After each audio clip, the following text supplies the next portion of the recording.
Well, it's time for our weekly check-in with the Mayor of Brantford, Kevin Davis, coming to us via Skype from the beautiful Sanderson Center, the beautiful temporarily closed Sanderson Center. Good morning. Yes. Good morning, Bob. How are you? Good, good. Happy Friday. Happy Friday. So I'm very happy to be here in this lovely Sanderson Center. Terrific 100-year history, beginning as a vaudeville theater, movie theater, and for the last 30 years, our performing arts center. We're missing it because you're right. Operations here have been suspended over the last 6 months. Yeah, but where are we at right now as far as plans on reopening? Are discussions underway right now? Yeah, actually, we had a plan in July to reopen this on a very limited basis about now. But of course, with what's happening with the pandemic, that has been put on hold.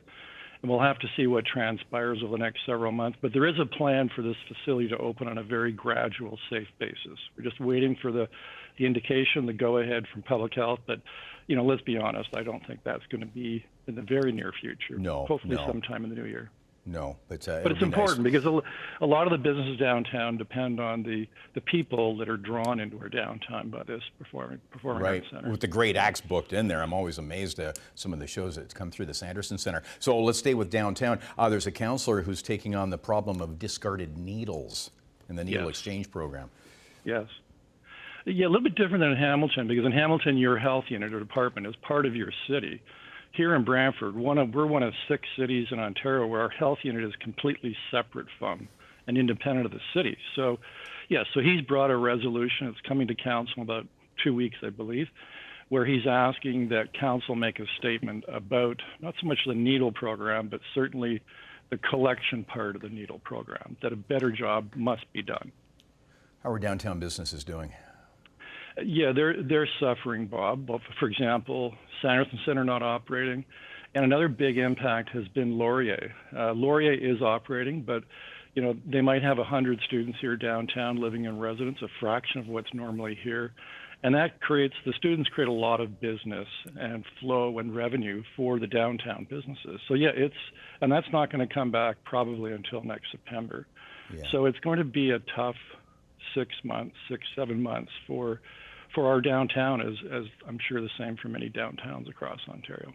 Yeah, and as we're in this second wave, are you concerned about out-of-town visitors coming in? I know we've had stories about some establishments serving only to locals, so people from the hot spots won't be coming in. Are you concerned about that?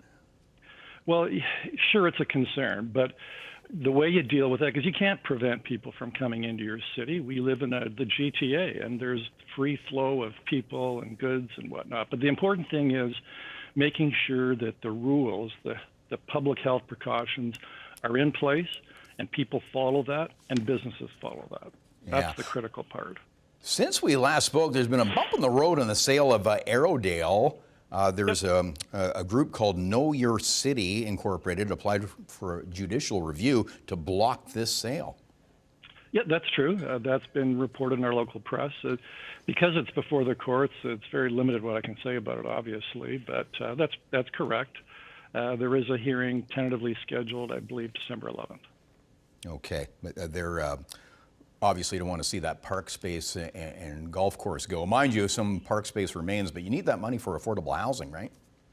Yeah, there'll be about $14 million available for our housing program, and that's a very ambitious program to build about 500 units over the next 10 years to deal with the very long waiting list we have for supportive housing.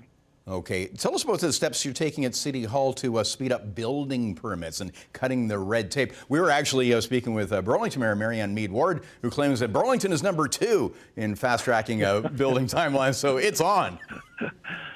Yes, Marianne is she likes to boast about Burlington, as every mayor does. But yeah, so what we've done here is we've had a task force in place to look at what we can do to, as you say, cut the red tape.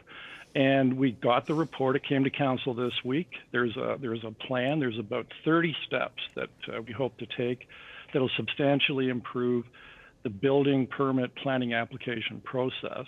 And a number of really good recommendations, which council got behind and said, yes, we want to proceed with that.